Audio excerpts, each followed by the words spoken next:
So the point is that we often are confusing learning with memorization, and we're confusing test scores with success.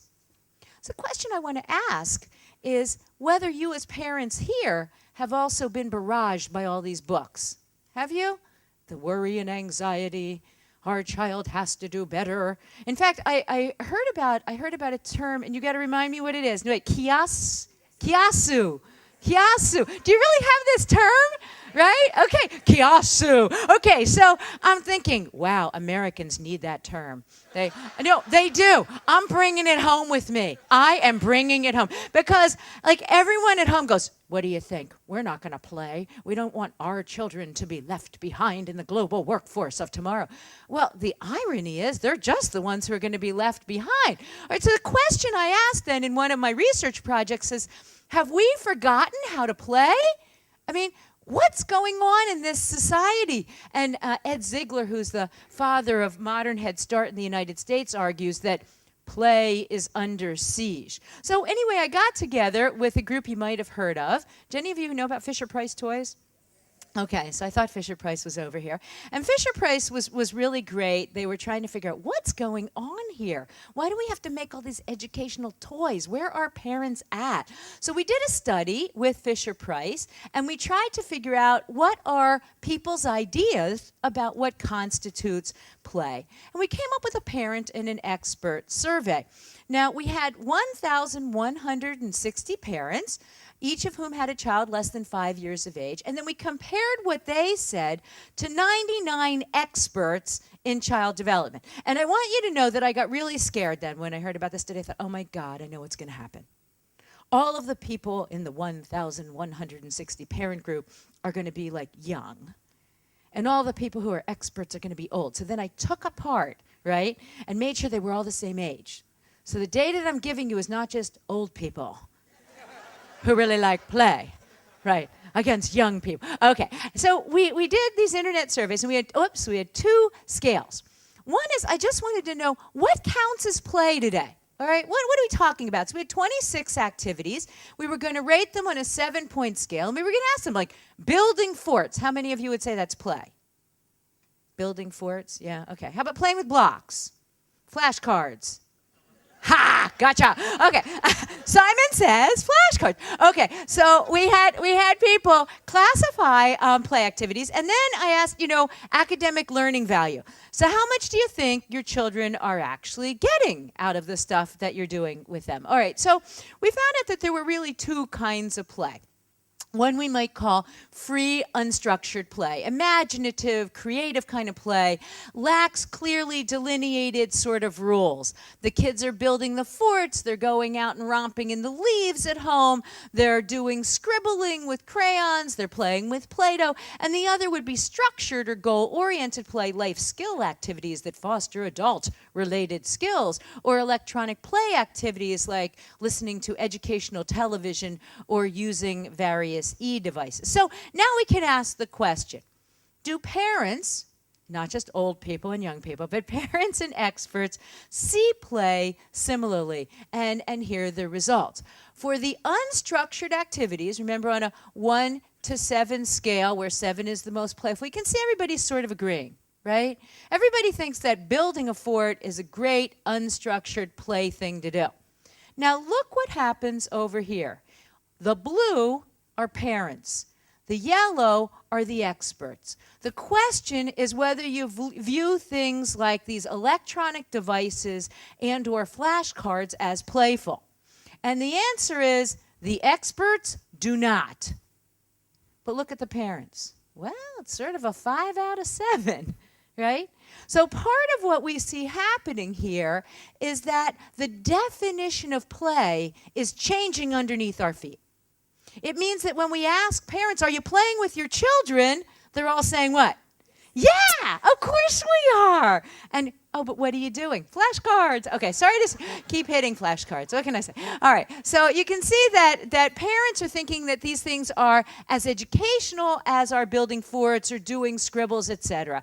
And parents are fine with playing in school. By the way, they want, playing in school, as long as that play includes educational play. And at the end of it, all of the children will know their alphabet, Mandarin, let's keep going, right? And parents have a different worldview then than experts do. Now, I think the consequence of this different worldview is actually huge. And I think we have to start to grapple with it because we have to ask ourselves what we want as a society in 2038. If the children are in our hands now, then the choices that we make today have everything to do with the society that we're going to have in 2038. With me? All right? So what do we want? We can go with the robot model.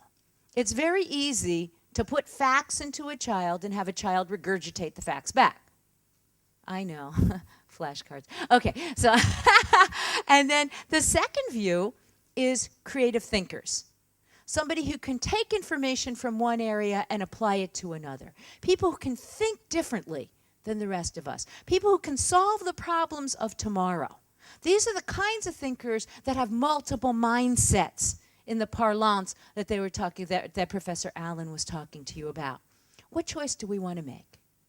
I think it is our personal challenge as any nation to figure out how to strike that balance between the desire to enrich our children's life. What was it again? Kyasin? Kyasu. I'm getting closer. Kyasu. Okay. And how we might foster play as a foundation for the skills of collaboration, communication, content, and creative innovation.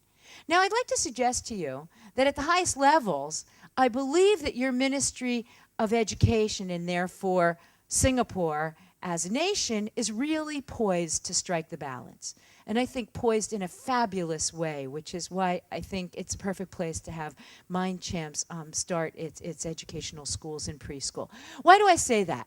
In 2000, the Ministry of Education crafted the desired outcomes of a preschool education that is aligned with a set of desired outcomes for primary education. And what they said, these are great. I mean, these are just great. Okay? They say that children in Singapore better know what's right and wrong. That's critical, having moral integrity, being willing to share and take turns, being able to relate to others. Notice all the social stuff in here. All right? Really important. Be comfortable and happy with themselves. Have healthy habits and physical coordination. Love families. These are really, really good. All right. In 2003, the kindergarten framework here moved from an academic didactic base to an experiential system where learning occurred through play. Now, notice that this is what's on the website, okay? This is what's on the website. I just want to tell you, it's on the website, okay? It is your challenge to take it from the website to the classroom, all right? But let's look at what's said. As Singapore moves toward a knowledge-based economy, creativity and innovation. Wait. I know. It must seem impossible that this can be on the website. Let's start over. As Singapore moves toward a knowledge-based economy, what's it say?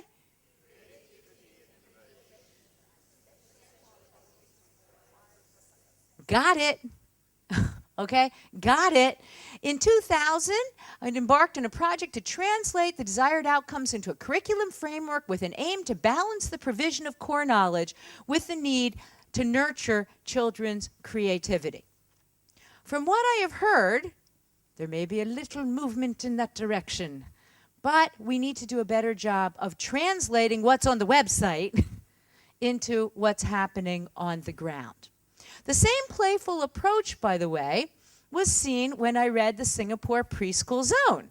I thought it was absolutely fabulous. And yet I thought, wait a minute, all this wonderful stuff is coming out of the Ministry of Education. Fabulous stuff is written in the Singapore Preschool Zone. Wow, we now have to do it in our preschools. We have to mean it, not just say it. So despite these positive moves toward playful, creative, educational approaches, I think we're not seeing it. And here's some evidence. The Straits Times, it was June 29th, 2008. We're only talking 2 weeks ago, guys. Reported that parents are signing up for language lessons for their children at 2 years of age. By the way, I'll save you all the money. You do not need to do this. Just find somebody who speaks the other language and invite them for dinner. Now, okay?